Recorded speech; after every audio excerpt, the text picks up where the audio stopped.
আগুনের এই সূত্রপাতের বিষয়টি সচরাচর নিশ্চিত করে ফায়ার সার্ভিস।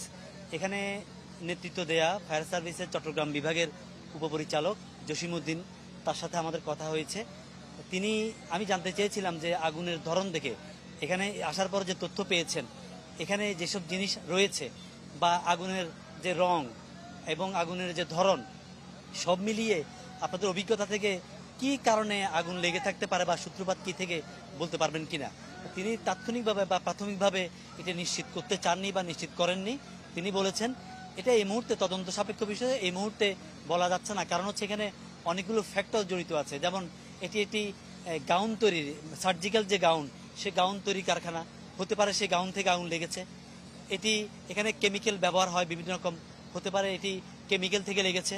কিংবা যেহেতু একটি চালু কারখানা ছিল, এটি পুরনো ভবন, আপনি জেনে থাকবেন এটি কম বেশি আমার হিসেবে 45 বছর, 40 থেকে 45 বছর বয়স এই কারখানা। কারণ হচ্ছে এটি 80 সালে যখন চট্টগ্রামে এই ইপিজেড প্রতিষ্ঠিত হয়, প্রথম দিকের কারখানা, তো তখনকার কারখানার সেই হিসেবে বলতে পারি 40 থেকে 45 বছর এই কারখানার বয়স। সেই হিসাবে বলা যায় যে বৈদ্যুতিক যে ব্যাপার, এটা বৈদ্যুতিক বিষয়টা অবশ্য নতুন পুরনো যে কোনো কারখানার ক্ষেত্রেই হতে পারে। সেবুরি বিরিয়ানি মশলা, কিছু স্বাদ স্মৃতিকে ফিরিয়ে আনে।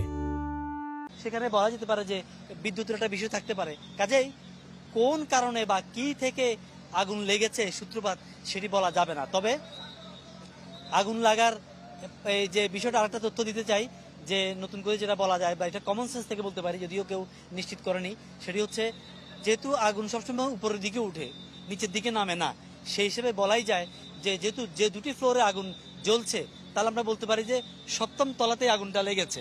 7ম তলায় আগুন লেগে সেটি ছড়িয়ে উপরের দিকে তার যে লেলিহান শিখা, সেই শিখা যখন ছড়াতে থাকে, বাড়তে থাকে, সেটি পরবর্তীতে 8ম তলায় উঠে। সেই জায়গা থেকে বলতে পারি 7ম তলা থেকে আগুন লেগে 8ম তলায় পৌঁছেছে।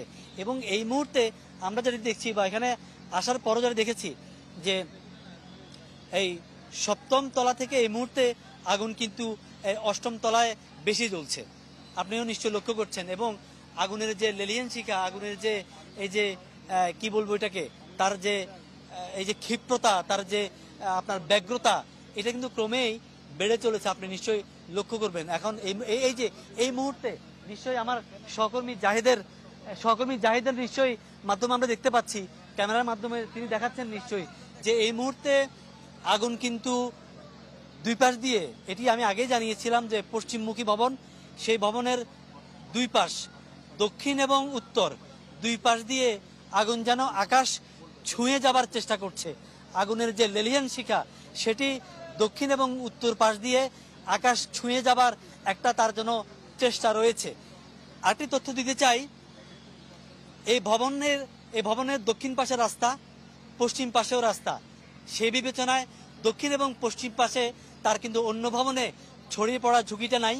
এই ভবনের উত্তর পাশে যে ভবনটি রয়েছে, সেই ভবনটি দ্বিতল, কাজে আগুন যেহেতু 8, 7 এবং 8ম তলায় অগ্নিকাণ্ড সংঘটিত হয়েছে, কাজেই উত্তর পাশেও অন্য ভবনে ছড়িয়ে পড়ার সংখ্যাটা নেই।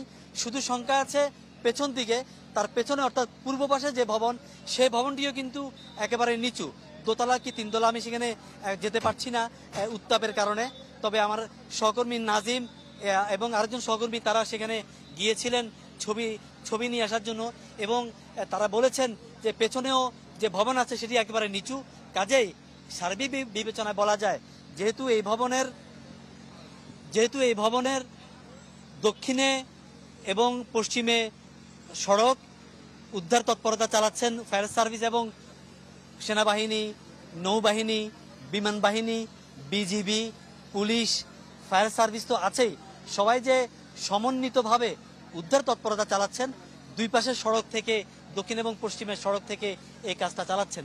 আর উত্তরে ভবনের সেখানে যেহেতু ভবন নেই, কাজেই নিরাপত্তা ঝুঁকিটা কম, এবং পূবে ভবন নিচু, অর্থাৎ দুই পাশে পূবে এবং উত্তরে ভবন যেহেতু নিচু, সে বিবেচনায় বলা যায় ওই ঝুঁকিটা নাই। তবে একটা বিষয় আবারও আমি বলবো, যদিও এটা বলা ঠিক হবে কিনা জানি না, যেহেতু কারো সংখ্যা 45 বছরের পুরনো যেহেতু ভবন, আমাকে একজন বলেছেন, আমি কোট করছি, আমাকে এক প্রত্যক্ষদর্শী এখানকার মানুষ, তিনি বলেছেন যে ভবনটি যেহেতু অনেক পুরনো, সে বিবেচনায় এই ভবনে যদি আগুন সহসা নিবানো না যায়, 2টার পরে আগুন লেগেছে এখন বাজে খুব সম্ভব 5টা বা সোয়া 5টা, তাহলে 3 ঘন্টার মতো আগুন জ্বলছে।